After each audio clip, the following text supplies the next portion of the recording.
Magandang araw sa inyong lahat. Malugod kong binabati ang bawat isa sa inyo na nanonood sa ating video ngayon. Ako'y nagagalak na makasama kayo sa espesyal na pagkakataong ito, kung saan tayo ay sama-samang magtataguyod ng pananampalataya at pag-asa. Sa ating pag-uusap ngayon, tatalakayin natin ang mga napakagandang mensahe mula sa awit 23 at awit 91 na nagbibigay ng inspirasyon at lakas sa ating mga puso. Sa awit 23, makikita natin ang napakamaasahang pangako ng Diyos bilang ating pastol. Sinasalamin nito ang kanyang walang katulad na pagmamahal at pagkalinga sa atin. Sa mga oras ng kaguluhan at takot, ang mga salitang ito ay nagsisilbing liwanag at gabay sa ating landas. Ang Diyos ang ating tagapagtanggol at sa Kanya wala tayong dapat ipag-alala. Isipin ninyo gaano kadakila ang Kanyang pagmamahal na kahit sa gitna ng madilim na mga panahon, nandiyan Siya upang tayo ay samahan at bigyan ng kapayapaan. Habang tayo'y patuloy na nag-iisip tungkol sa mga mensaheng ito, nais ko ring talakayin ang awit 91. Ang awit na ito ay puno ng mga pangako ng kaligtasan at proteksyon. Sa mga talata nito, sinasabi na ang sinumang tumatanggi sa takot at nagtitiwala sa Diyos ay makakaranas ng kanyang mga himala. Ang mga salitang ito ay nagbibigay sa atin ng lakas at pag-asa na sa kabila ng mga pagsubok na dumarating sa ating buhay, mayroong isang Diyos na handang magbigay ng kagalingan at himala. Hinihimok ko kayong maging bahagi ng ating pagninilay-nilay sa mga salin ng mga awit na ito. Isipin ninyo ang mga pagkakataon sa inyong buhay na kayo ay tumanggap ng pagpapagaling, kahit na ito ay pisikal, emosyonal o espiritual. Ang mga himalang ito ay tunay na nagmumula sa ating pananampalataya at pagtitiwala sa Diyos. Sa ating pagdarasal, sama-sama tayong hihiling ng mga biyaya at pagpapagaling mula sa Kanya. Habang tayo ay naglalakbay sa ating pananampalataya, mahalaga ring makipag-ugnayan tayo sa isa't isa. Huwag kalimutang mag-iwan ng mga komento sa ibaba at ibahagi ang inyong mga karanasan at mga himalang natamo. Dano ang mga pagkakataon na sa pananampalataya kayo ay nakaranas ng pagbabago o pagpapagaling. Ang inyong mga kwento ay maaaring magbigay inspirasyon sa iba na nangangailangan ng pag-asa at lakas. At kung hindi ka pa nakasubscribe sa ating channel, ito na ang tamang pagkakataon upang gawin ito. Sa pamamagitan ng pag-subscribe, magkakaroon ka ng access sa mga susunod na pahayag at mga video na tiyak na makakapagdala sa iyo ng mga bagong kaalaman at inspirasyon sa iyong buhay. Nais naming makasama ka sa ating mga susunod na pagninilay at pagtuturo. Muli, ito ay isang paanyaya sa bawat isa sa inyo na maging bukas sa mga aral na hatid ng mga awit na ating tatalakayin. Tayo ay sama-samang manalangin at humingi ng mga himala sa ating buhay. Ipagkakatiwala natin ang ating mga alalahanin at mga pangarap sa Diyos na Siyang nagbibigay ng kagalingan at kaligtasan. Salamat sa pagtangkilik sa ating video. Inaasam ko ang ating pagtutulungan at ang mga himalang ating matutuklasan habang tayo ay naglalakbay sa pananampalatayang ito. Magsimula na tayo sa ating pagninilay-nilay at pagdarasal at sama-sama nating maranasan ang mga biyayang handog ng ating Diyos. Sa awit 23:3, makikita natin ang napakamahusay na paglalarawan ng Diyos bilang ating pastol. Ang talatang ito ay nagsasaad, "Ang Panginoon ay aking pastol, hindi ako mangangailangan. Siya ay nagpapahinga sa akin sa mga pastulan ng berdeng-berde.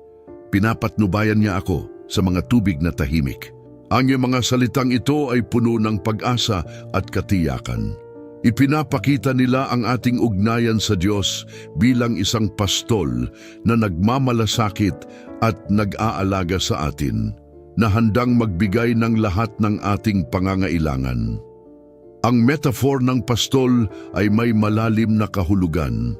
Sa mga pastulan, ang mga tupa ay nakakaranas ng kapayapaan at kaligtasan at ito rin ang nais iparating ng ating Diyos. Ang pagbibigay ng Diyos ng berdeng-berde na mga pastulan at tubig na tahimik ay simbolo ng kanyang pagnanais na tayo ay makatagpo ng kapayapaan at pagpapagaling. Sa mundo na puno ng kaguluhan at pagkabalisa, ang pagbisita sa mga pastulan na ito ay nagiging daan upang tayo ay makapagpahinga at makilala ang tunay na kapayapaan na nagmumula sa Kanya. Kapag tayo ay nagdadaan sa mga pagsubok, madalas nating nalilimutan ang pangako ng Diyos na tayo ay Kanyang aalagaan. Sa mga sandaling tayo ay nalulumbay o naguguluhan, ang awit 23:3 ay nagsusulong sa atin na ibinabalik niya ang aking kaluluwa. Ang pagbabalik ng ating kaluluwa ay hindi lamang pisikal na pagpapagaling, kundi pati na rin espiritual na pagbabago. Ang Diyos ay nagbibigay ng lakas at pag-asa sa ating mga puso, na nagbibigay liwanag at pag-refresh sa ating mga espiritu. Sa Kanyang pag-aalaga, natututo tayong magtiwala na sa kabila ng mga pagsubok, tayo ay mayroong isang pastol na handang dumamay at magbigay ng tulong. Ang pag-unawa sa ating pagkakaugnay sa Diyos bilang pastol ay nagiging susi sa pagtanggap ng Kanyang mga pagpapagaling at himala. Kapag tayo ay lumalapit sa Kanya sa panalangin, nagiging daan tayo upang maranasan ang Kanyang presensya sa ating mga buhay. Sa bawat pagdulog natin sa Kanya, itinataguyod natin ang ating pananampalataya na Kanya tayong aakayin sa tamang landas. Ang kapayapaan na Kanyang ibinibigay ay hindi katulad ng kapayapaang ibinibigay ng mundo. Ito ay isang kapayapaan na nagmumula sa Kanya, na nag-uumapaw sa ating puso at isipan. Sa ating mga panalangin, mahalaga na tayo ay maging bukas sa pagtanggap ng mga biyayang ito. Ang ating pananampalataya at pagtitiwala sa Diyos ay nagpapalakas sa ating kakayahang makatagpo ng mga himala sa ating buhay. Kapag tayo ay nagdasal at humiling ng Kanyang tulong at tayo ay may tiwala sa Kanyang mga pangako, makikita natin na ang Kanyang mga plano para sa atin ay higit pa sa ating mga inaasahan. Ang mga himalang ito ay hindi laging nakikita sa pisikal na anyo. Madalas, ang mga ito ay nagmumula sa mga pagbabago sa ating mga puso at isipan. Sa bawat araw, patuloy na magsikap na magtiwala sa Diyos bilang iyong pastol. Sa kabila ng mga hamon, alalahanin na ang Kanyang mga salita ay nagbibigay ng liwanag at gabay. Ang paglapit sa Kanya ay nagdadala ng kapayapaan na hindi kayang ipagkaloob ng sinuman. Sa mga oras ng pangangailangan, huwag mag-atubiling humingi ng Kanyang tulong at magdasal. Sa Kanyang mga kamay, tayo ay ligtas at may kasiguraduhan. Ang awit 23 ay nagsisilbing paalala sa atin na sa kabila ng ating mga takot at pangamba, mayroong isang pastol na nagmamasid at nagmamalasakit sa atin. Sa Kanyang yakap, tayo ay ligtas at may pag-asa.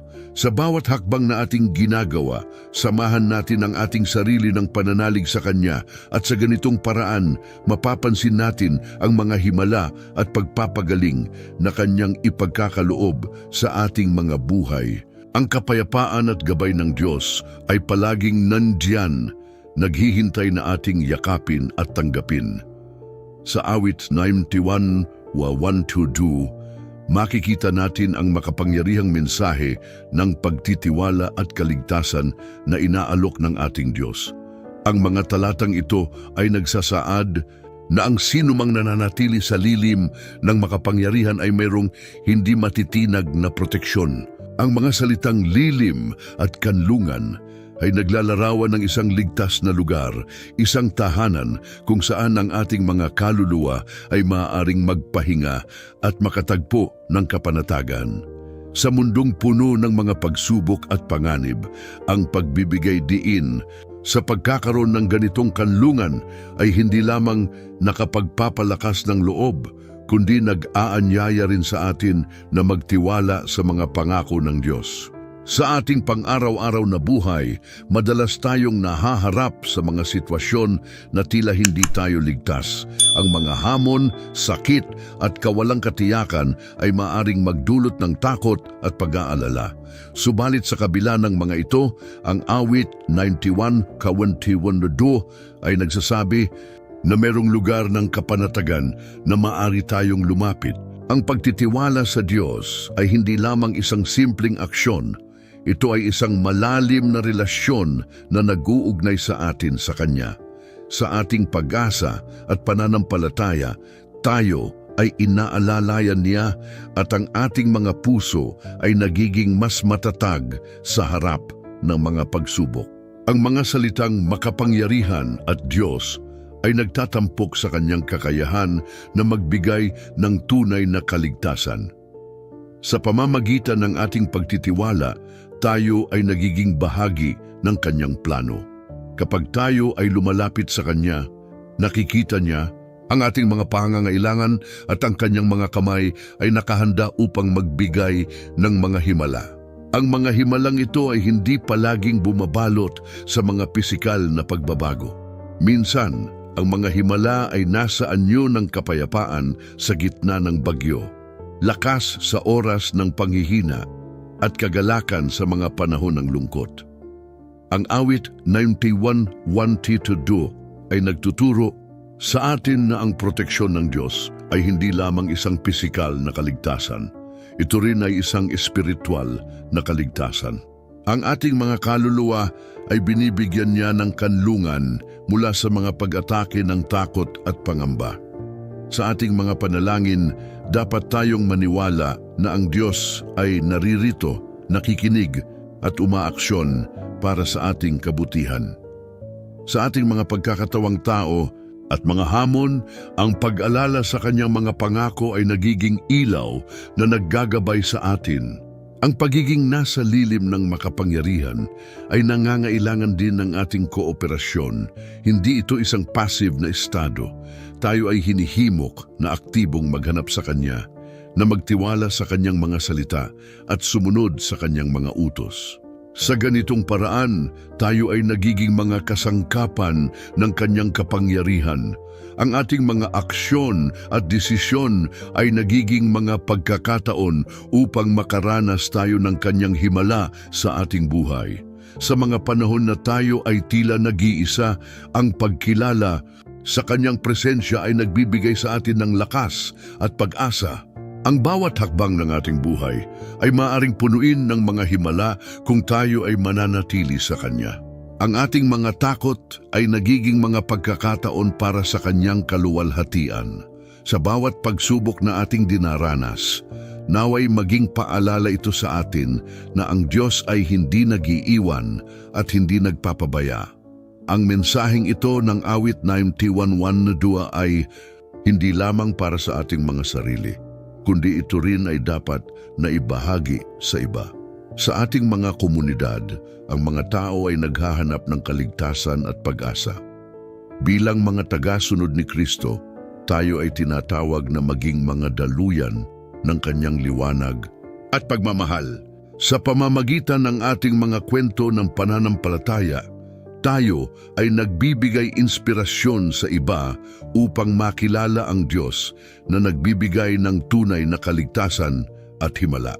Sa huli, ang awit 91:1-2 ay isang paalala sa atin na sa kabila ng mga pagsubok at mga hamon, ang Diyos ay laging nariyan. Ang ating pagtitiwala sa Kanya ay nagdadala ng kaligtasan at kapayapaan sa ating mga buhay. Sa Kanya, tayo ay nakakaranas ng tunay na pagpapagaling at mga himala. Sa awit 91:10-11, makikita natin ang isang makapangyarihang pangako mula sa Diyos. Walang masamang mangyayari sa iyo, ni darating man ang salot sa iyong tahanan, sapagkat ang Kanyang mga anghel ay itatalaga niya sa iyo, upang ingatan ka sa lahat ng iyong mga lakad. Ang mga salitang ito ay nagbibigay ng katiyakan at kapayapaan sa ating mga puso. Sa panahon ng mga pagsubok at hamon sa buhay, Madalas tayong nag-aalala sa mga bagay na maaaring mangyari sa atin. Ngunit sa talatang ito, pinapakita sa atin ng Diyos na siya ay hindi lamang nakikinig sa ating mga panalangin. Siya ay aktibong, kumikilos at nagbabantay sa atin. Ang pagkakaroon ng proteksyon mula sa Diyos ay hindi isang simpleng pangako. Ito ay isang pahayag ng kanyang pagmamahal at malasakit. Ang mga anghel na itinalaga sa atin ay nagsisilbing mga taga-pangalaga, nagbabantay sa atin sa bawat hakbang ng ating buhay. Ang mga ito ay hindi lamang mga espiritu na nagmamasid mula sa malayo. Sila ay mga kasangkapan ng Diyos upang ipakita ang kanyang presensya at kapangyarihan sa ating mga buhay. Sa mga pagkakataon na tayo ay naiwan sa ating mga takot at pagdududa, ang mga anghel ay naroroon upang tayo ay palakasin at bigyang lakas. Madalas tayong nahuhulog sa bitag ng ating sariling pag-iisip. Ang mga negatibong kaisipan at takot ay maaaring maging hadlang sa ating pananampalataya. Ngunit ang awit 91:10-11 ay nagsasaad na ang masama ay hindi darating sa atin. Ito ay isang paalala na ang ating Diyos ay mas makapangyarihan kaysa sa anumang pagsubok na ating kinakaharap. Tayo ay hinihimok na maging matatag sa ating pananampalataya sapagkat sa Kanya mayroon tayong katiyakan ng kaligtasan. Tandaan natin na ang mga himala ng Diyos ay hindi palaging nakikita sa mga malalaking bagay. Minsan, ang mga ito ay nagmumula sa maliliit na pagkakataon na nagpapakita ng kanyang pagkilos sa ating araw-araw na buhay. Sa kabila ng mga pagsubok, ang ating kakayahang makakita ng mga himala ay nagmumula sa ating pananampalataya at pagtitiwala sa Kanya. Sa ating mga pang-araw-araw na karanasan, dapat tayong maging mapanuri sa mga biyayang ating natamo.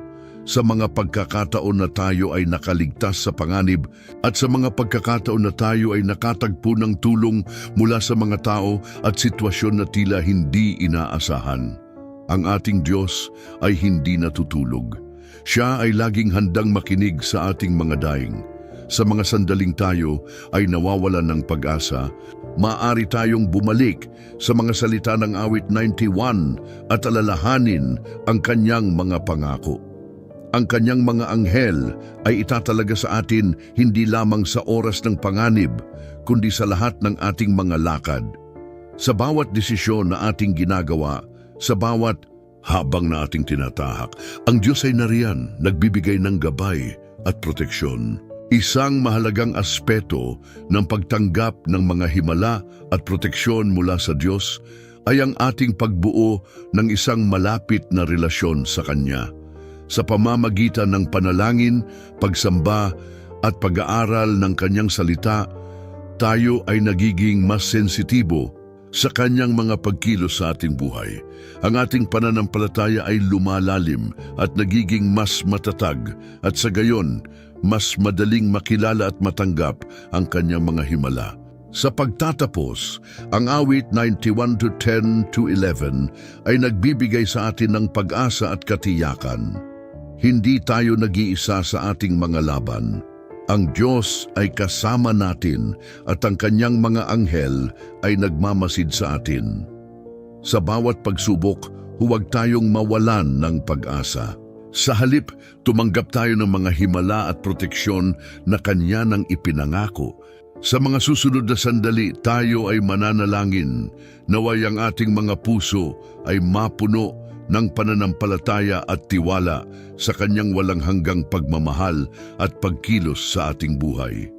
O Diyos na makapangyarihan, sa oras na ito, lumalapit kami sa iyo na may pusong puno ng pananampalataya at pag-asa. Sa mga sandaling ito, pinasasalamatan ka namin sa iyong walang hanggan na pagmamahal at sa mga biyayang patuloy mong ipinagkakaloob sa amin. Sa awit 23, sinasabi mong ikaw ang aming pastol at sa iyo wala kaming kakulangan.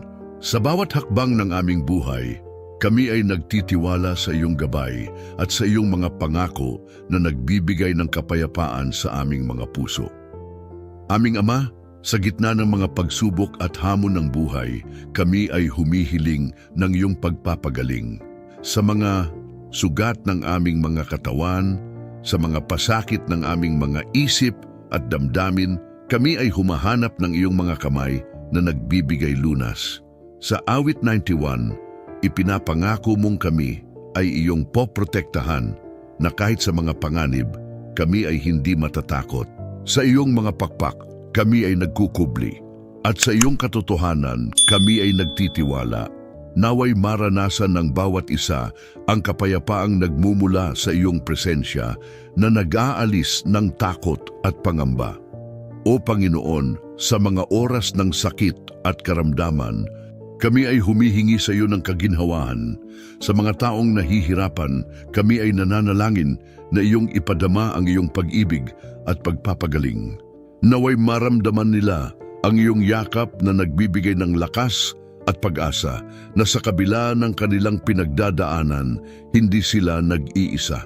Sa iyong mga salita, kami ay binibigyang lakas upang harapin ang anumang pagsubok.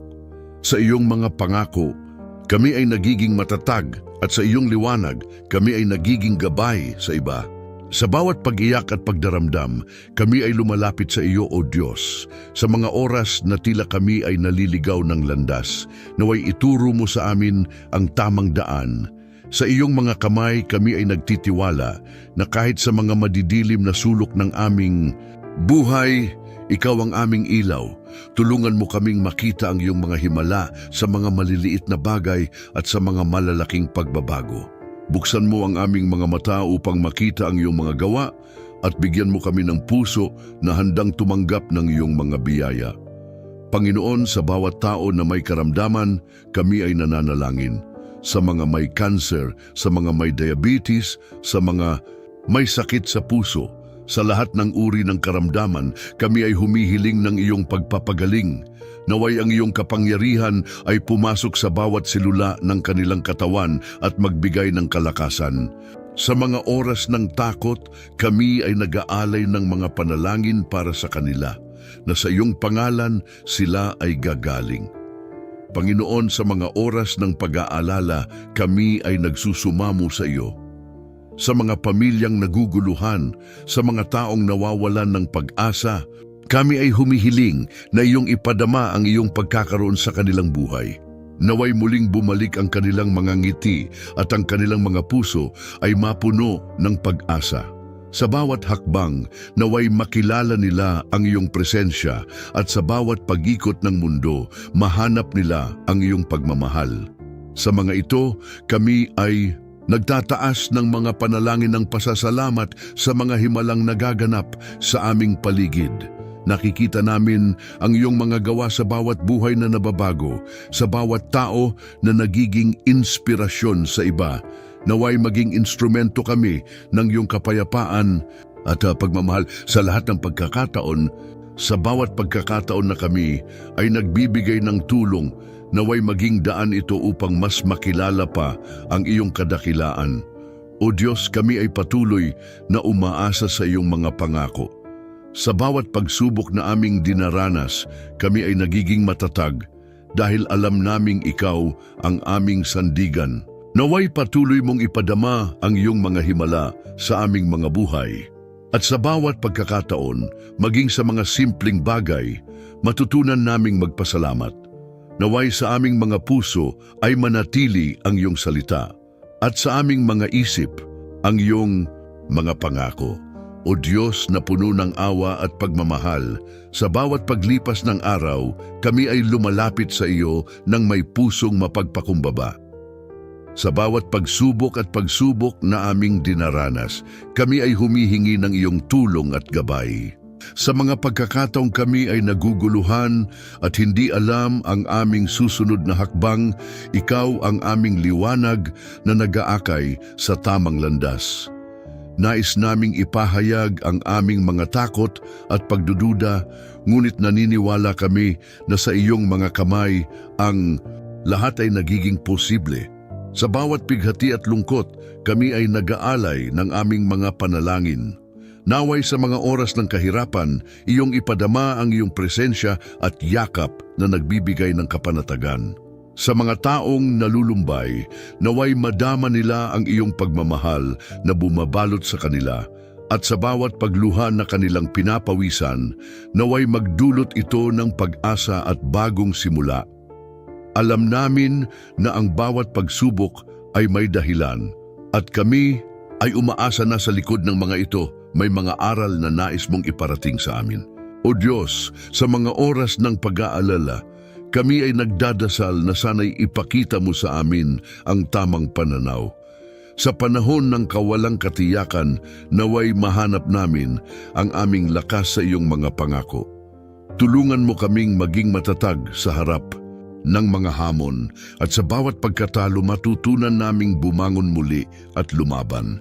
Sa iyong mga salita, kami ay hinuhubog at pinatatag, kaya't hinihiling namin na patuloy mo kaming bigyan ng karunungan at pangunawa sa mga bagay na hindi namin lubos na nauunawaan. O Diyos, sa mga tao sa aming paligid na nangangailangan ng iyong tulong, kami ay nananalangin.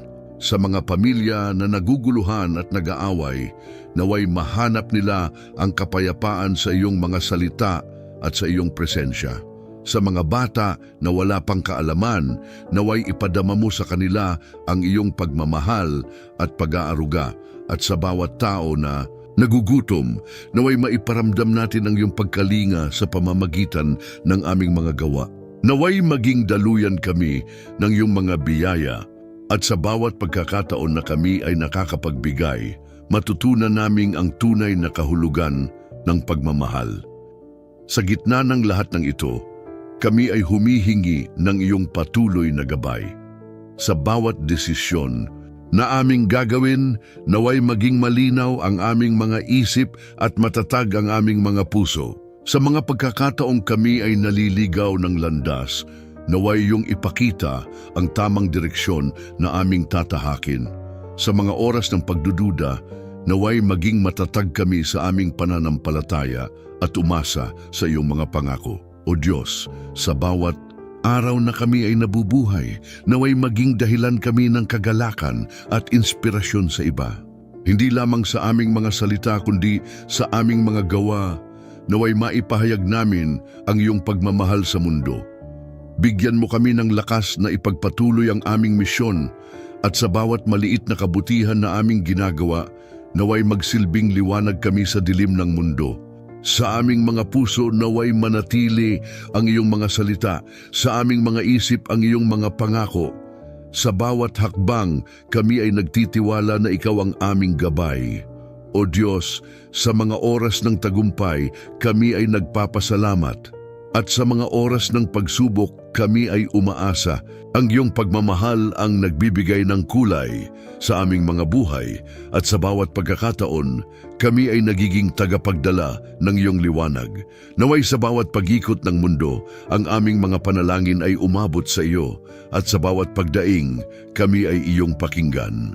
O Diyos, kami ay nagtataas ng aming mga puso sa iyo, naway patuloy mong ipakita ang iyong kadakilaan sa aming mga buhay.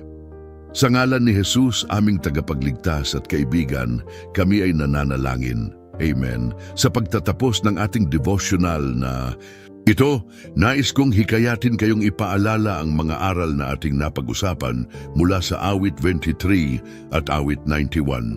Ang mga talatang ito ay nagbibigay sa atin ng napakamahigpit na paalala na sa kabila ng mga pagsubok at hamon ng buhay, mayroong isang Diyos na tapat at mapagkakatiwalaan. Ang ating Panginoon ay ating pastol na nag-aalaga sa atin at nagdadala ng kapayapaan kahit sa mga oras ng kaguluhan. Sa awit 23, sinasabi na hindi natin kailangan matakot sa kahit anong masama sapagkat kasama natin ang Diyos. Siya ang ating gabay at sa Kanya tayo ay ligtas. Isipin natin ang mga pagkakataon sa buhay natin na tila ang mga suliranin ay bumabagsak sa atin ng sabay-sabay. Sa mga sandaling yon, alalahanin natin na ang ating tagapagligtas ay nariyan, sinasamahan tayo sa bawat hakbang. Siya ang nagdadala ng liwanag sa ating mga madidilim na daan. Sa mga pagkakataong tila nawawala tayo sa ating landas, ang kanyang tinig ay nag-aanyaya sa atin na bumalik at muling tumayo. Sa kabilang banda, ang awit 91 ay nagsasaad na ang sinumang tumatakbo sa kanya at nagtitiwala sa kanyang pangalan ay makakaranas ng kanyang proteksyon at pagmamahal. Ang mga pangako ng Diyos ay hindi nagbabago. Siya ay tapat sa kanyang salita. Ito ay isang paanyaya sa atin na lumapit sa Kanya hindi lamang sa mga panahon ng pangangailangan, kundi pati na rin sa mga pagkakataong tayo ay nagagalak. Sa lahat ng ating pinagdadaanan, mayroong mga himala na naghihintay sa atin, mga pagpapagaling na maaring dumating sa ating mga buhay at mga pagkakataong maipakita ang Kanyang kabutihan. Sa mga oras na tayo ay nagdaramdam o nahihirapan, huwag tayong mawalan ng pag-asa. Ang ating mga panalangin ay may kapangyarihang makapagpabago ng ating mga sitwasyon. Ang Diyos ay nakikinig at ang Kanyang mga kamay ay handang kumilos sa ating mga buhay. Sa pananalangin, tayo ay nagiging daluyan ng Kanyang biyaya at kapangyarihan. Nawa ay patuloy tayong magtiwala sa Kanya, hindi sa ating sariling kakayahan, kundi sa Kanyang walang hangang pag-ibig at awa. Habang nagwawakas ang ating devosyonal na ito, nais kong hikayatin kayong patuloy na magsanib sa panalangin. Isama natin sa ating mga panalangin ang ating mga kapatid sa pananampalataya, ang mga nangangailangan at ang mga nawawalan ng pag-asa. Tayo ay bahagi ng isang mas malaking komunidad. Sa ating pagsasama, mayroong lakas at kapangyarihan. Huwag nating kalimutan na ang ating mga testimonya ay mahalaga. Ang mga himala na ating naranasan ay hindi lamang para sa ating sarili, kundi para rin sa mga tao sa paligid natin. Ibahagi ang mga kwento ng pagpapagaling, pag-asa at pananampalataya. Sa ganitong paraan, tayo ay nagiging inspirasyon sa iba at ang mga biyayang ating natamo ay nagiging liwanag sa madilim na mundo. Sa pagtatapos, ipagpatuloy natin ang ating paglalakbay kasama ang Diyos. Magtiwala tayo na Siya ay nariyan sa bawat hakbang, sa bawat pag-ikot ng ating buhay. Nawa ang Kanyang pagmamahal at kapayapaan ay sumaating lahat. Magsimula tayo ng bagong linggo na punong-puno ng pag-asa, tiwala at pag-ibig mula sa ating Ama sa Langit. Nawa ang bawat araw ay maging pagkakataon upang ipakita ang Kanyang kabutihan sa ating mga buhay at sa mga tao sa ating paligid. Isang masaganang biyaya at kapayapaan ang nawa ay sumainyo at patuloy tayong samahan ng Kanyang liwanag sa ating mga daan.